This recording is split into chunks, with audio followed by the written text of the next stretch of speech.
Good morning, good afternoon, good evening, whatever time you're watching or listening to this, and welcome to this week's episode of the Non-Identity Podcast. Now, this week we're joined by an author who, through her own journey through domestic violence, went on to write a book called Neuroscience, the Ecosystem of Domestic Violence. It's Daniela. Hi, Daniela. Welcome to the show. Thank you so much, Lee, for having me. It's a blessing to be here. Before we get into your story and stuff, can you just let everyone know who you are and where you grew up and stuff? So I am a mother. I'm a domestic violence survivor, a motivational speaker, and now author. I'm from New Jersey. And as you just said, you're a domestic abuse survivor. Do you mind going into your story and what happened to you?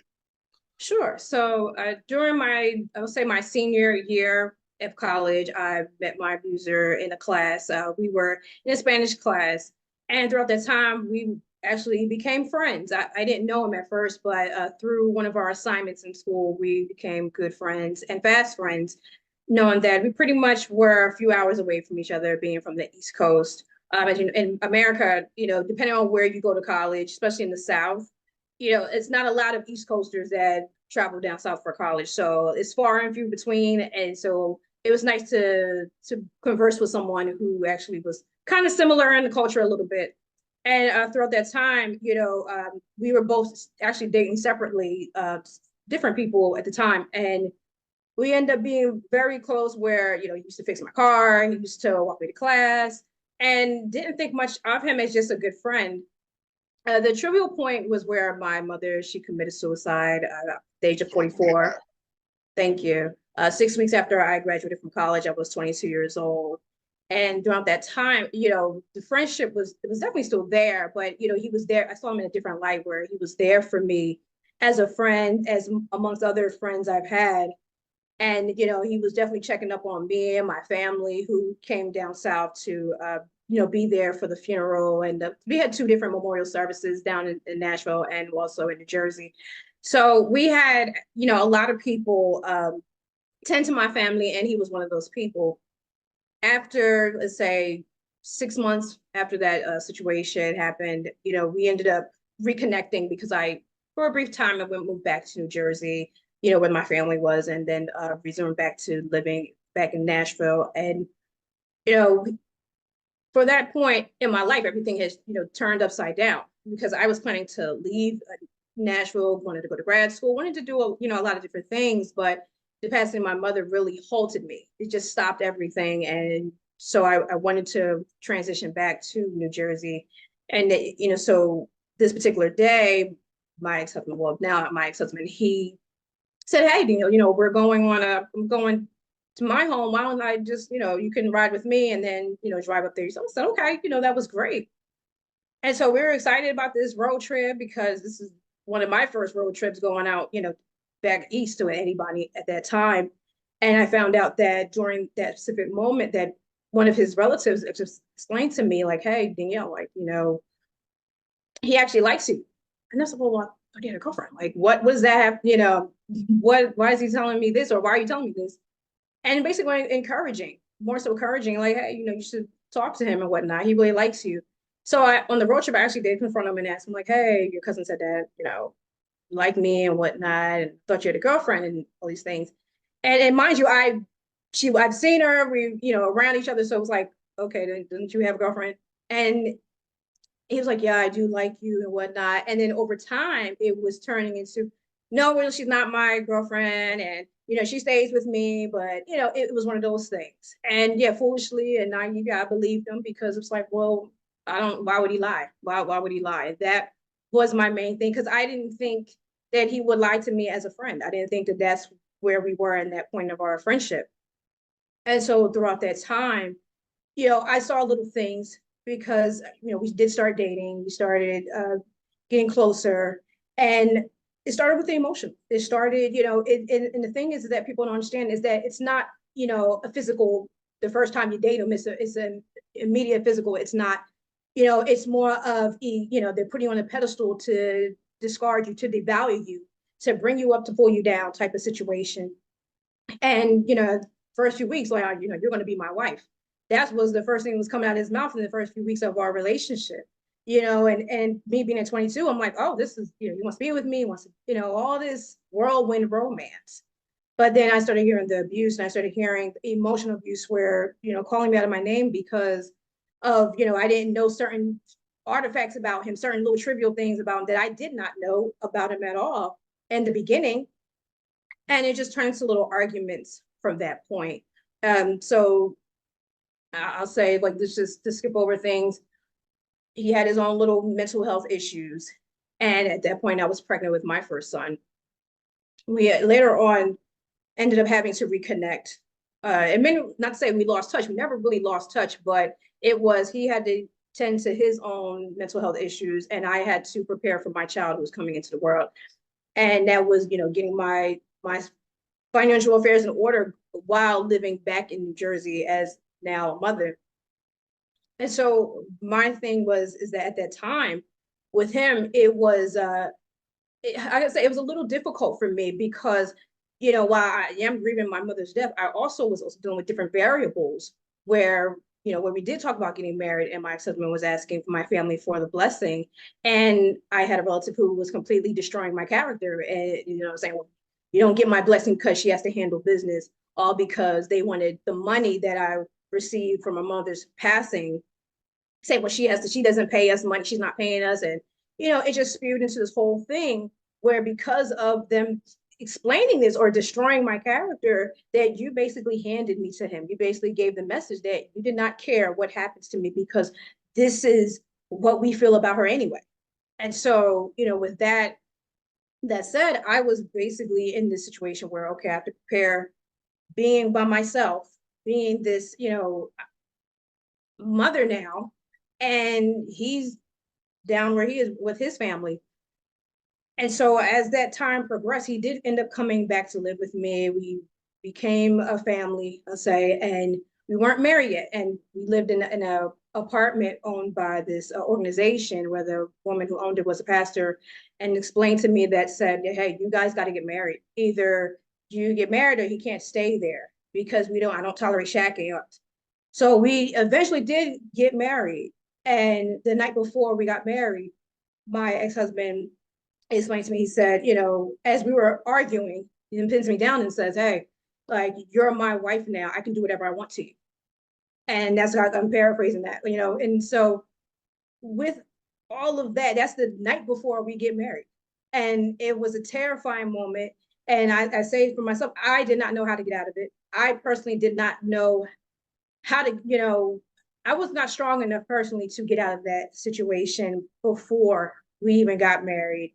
And I also wanted to make a mention of that as well, as that, my father, like, where's my father? My mother's deceased. My father wasn't in the picture as well, because we also got into it, with the fact that my mother's passing and saying, hey, you got to move on 2 months after her passing. So I'm dealing with all of this at the same time in my own situation. And then this comes along, and then I'm getting another hand of things, mourning my mother's passing, and then the beginning of domestic violence. With that situation, the way it occurred, those type of events, I think it landed into his favor. For sure. I think that as the time grew, during that, the grooming period or the, we were recording, I do believe, yeah, he did see something because I did have a little money at the time. And that I also, I was in a vulnerable position where, yeah, I did not have family around me, and it was just me. So that anybody isolating, the abuser that isolates, that's half the battle. He didn't have to really have that battle because that part was already won to him. And also, how did you get through your wedding day? Because obviously you had that the night before, and then you've had to go out, put smiles on, and pretend like it's the happiest day of your life. How did you mentally prepare yourself through that? I just had to get through it. It was like being tunnel vision. I know that he did apologize. I just want to say maybe like the day of, and it was just, for me, I felt like just having to put on a brave face and go through it. And to me, I look back, I hated my wedding because I felt like it was not what I wanted, the kind of wedding that I felt that I deserved to have. I wanted my mother to walk me down the aisle because that was her vision too, for me to walk me down, and I didn't have that. That was gone. Or the way I wanted to have, the enjoy, everybody rejoicing, and it just, that was not the case for me in that particular situation. And by that point, my son was 5 months old, and it was not the way I thought I have envisioned my life. Let me say that at that point. So I'll say the first time everything started happening where, it was a lot of arguing between, a lot of fighting in the house. And, one of the things that I noticed was that, or trying to connect him with people that, to befriend him because he was in a new state and he was not used to my area, which was okay. I said, okay, here's some people you can get to know. And they were, I don't want to say mutual friends, but they were friends of my family who, like, for example, my cousin and this woman's daughter have children together. So like we share mutual family members. So, I consider them family over the years. And so with that said, I've had them befriended. And now that particular is that I do feel like another part of taking advantage of the situation, because now you have one aspect of, my aunt talking about, destroying my character. You're also having now where I will say people that I thought were friends, people that I thought they cared, now there's a lot of, I would say, gossip and exchange at this point. Because when we get into an argument, a lot of these people, and there were a lot of older people in the, these church and these organizations, saying, oh, well, her family is such and such and such, and Danielle's family, blah, blah, blah.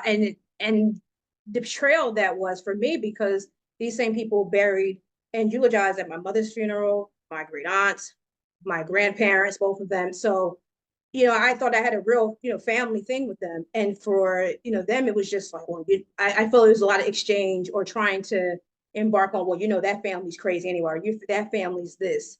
So it ended up us arguing into a situation. And then he ends up getting the courts involved and contacting a restraining order. And my son disappears for 4 days. And so then it becomes into this spiral of court where I'm like, what is going on? I don't know what's happening.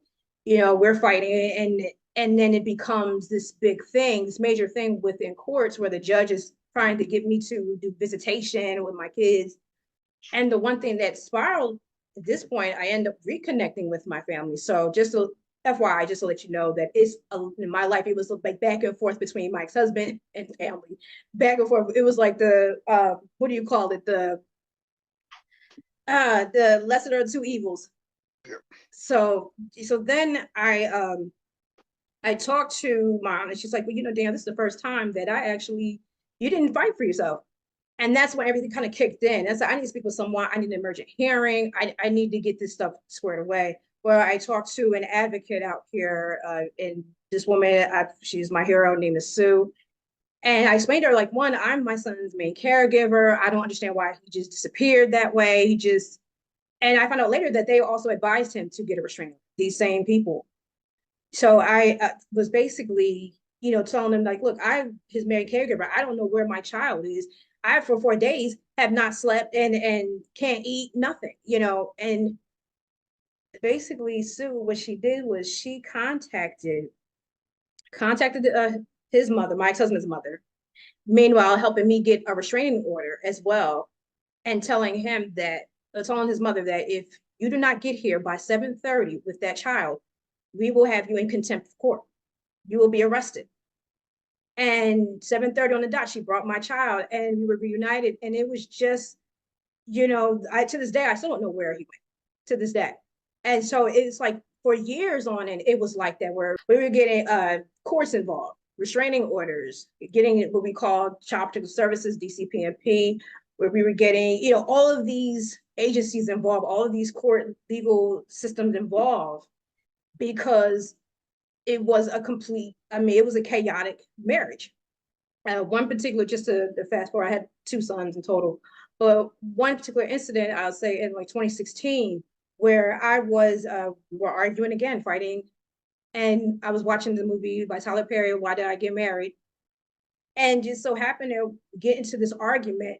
And the thing is like all day, that same particular day, we're arguing in the way that he would belittle me, because it wasn't just the fighting and when it was the belittling, it was the fact that, well, why do you need money while he has the funds? It's, it's lies, it's manipulation. It's just constant. This is happening all the same time.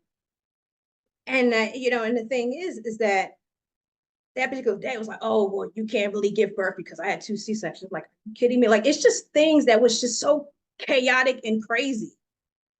And so that night we get into it again. And this time I have my bottle. I have like this like, I don't even know what you kind of call it, but some sort of bottle. And I try to break it. It's like, get away from me. Because at this point, I've been through this by this point by 6 years, and I'm sick of this. I don't know where we're going with this. And the bottle didn't break, but I'm just telling him, get away from me. And his favorite like tactic of choice was pinning me down, because he would pin me down either doing while I was pregnant. He pinned me down. It was just like he did not care what condition I was in. He would always try to pin me down and use his weight, not his weight, but like his force. Yeah. And so that particular time, I basically was trying to like get away from him. And I remember him going into the kitchen and hearing like some clattering, and he got a butcher knife. And I tried to run out there, and he ended up pulling me back from I think by my collar, pulled me back and locked the door with the butcher knife and had it to my neck. And he had like his hand, somehow like my chest was scratched, like it was so scratched and bloody, like it looked like Wolverine scratched me. And he's pulling my hair, and at one point somehow I get up and he's saying like, do you want to divorce me? And throughout this point there was someone in that house with me, and I had to remain so calm, and it's just so that I didn't know what was going to happen. And at this point, luckily, thankfully, my children were in the other room watching the movie. So I don't know how much they heard at that time, and they were really young.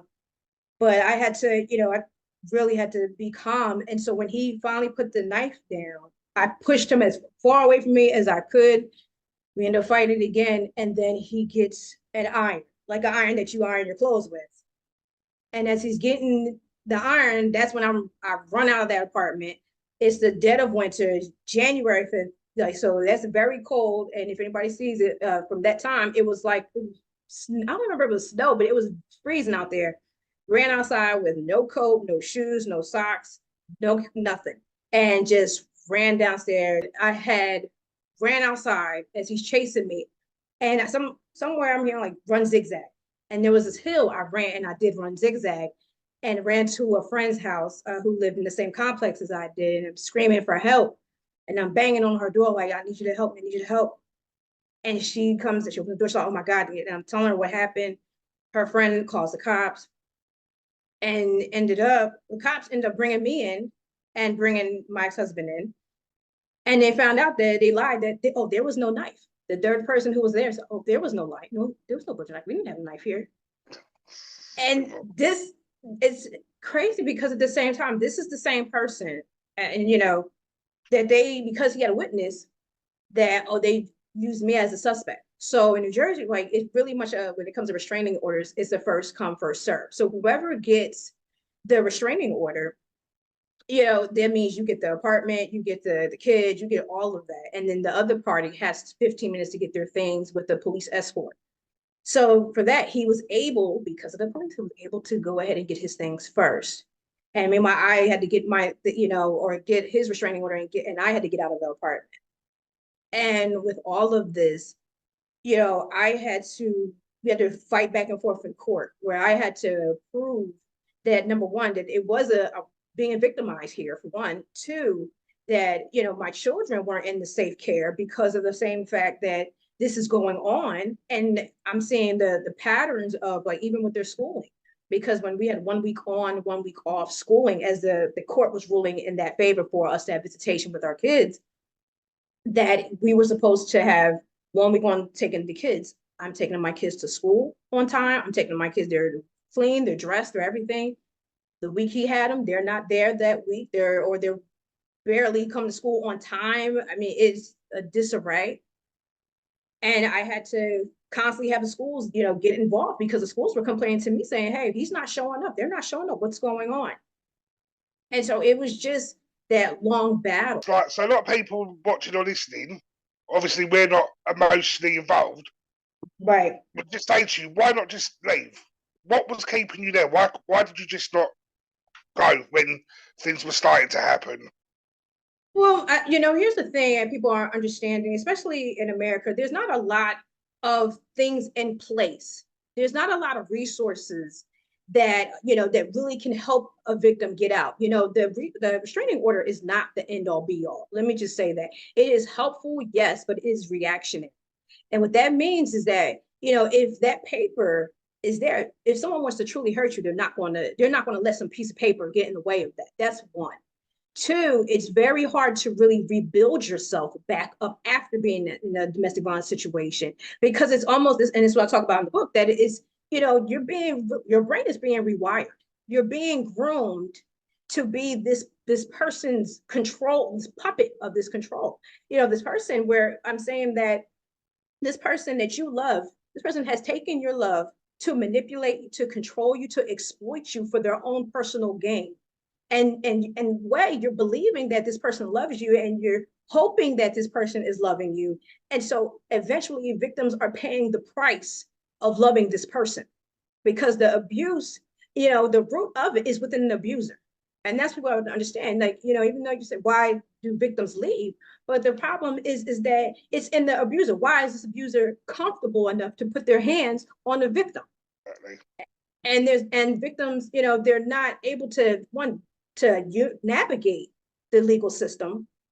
The judges, people are not equipped or prepared to really understand the depth of domestic violence. They're only there for an incident basis, not to understand what is going on in the mindset of the victim.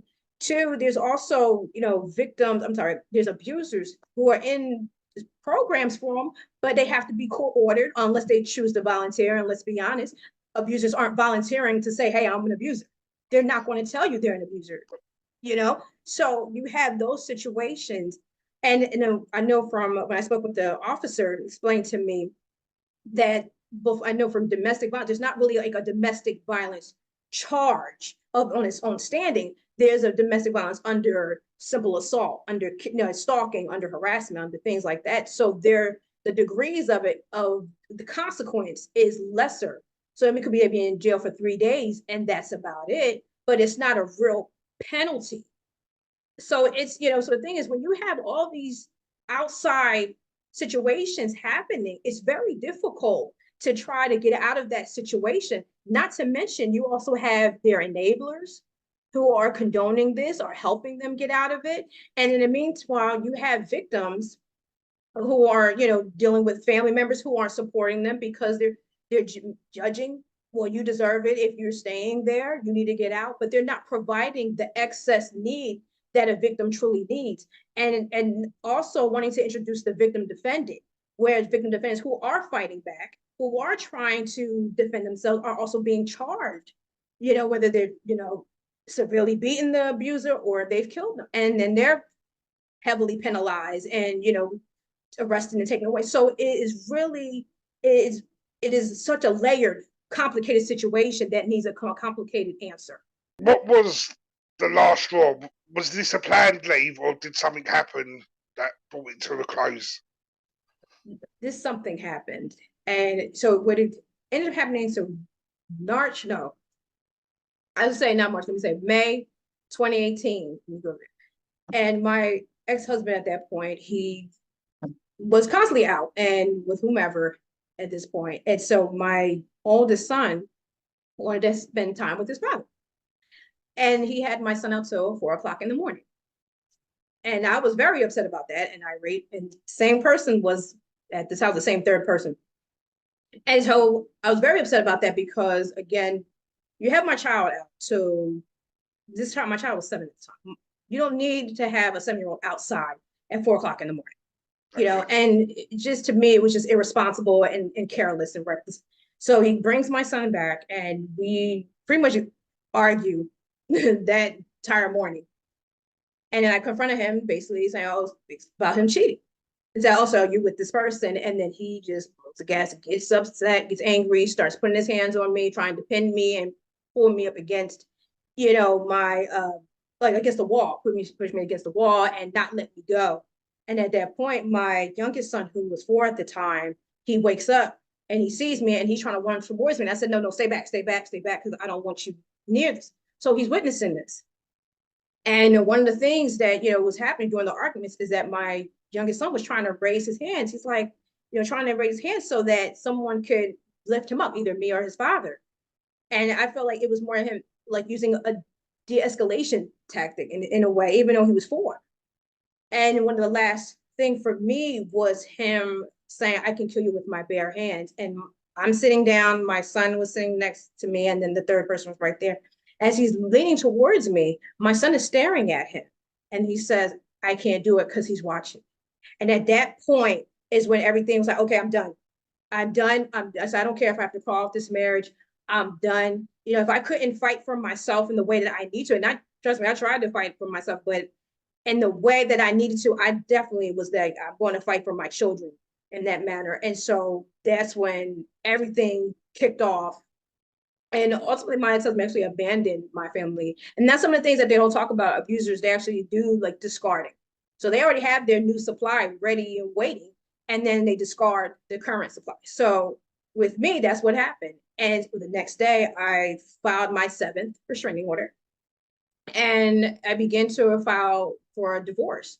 And by that, let's say by that next month, I had filed my own divorce, and I had actually won my divorce, got everything I asked for, but it's without no consolation because during that time he stopped paying rent. And so within March, so by March's point, he had stopped paying rent.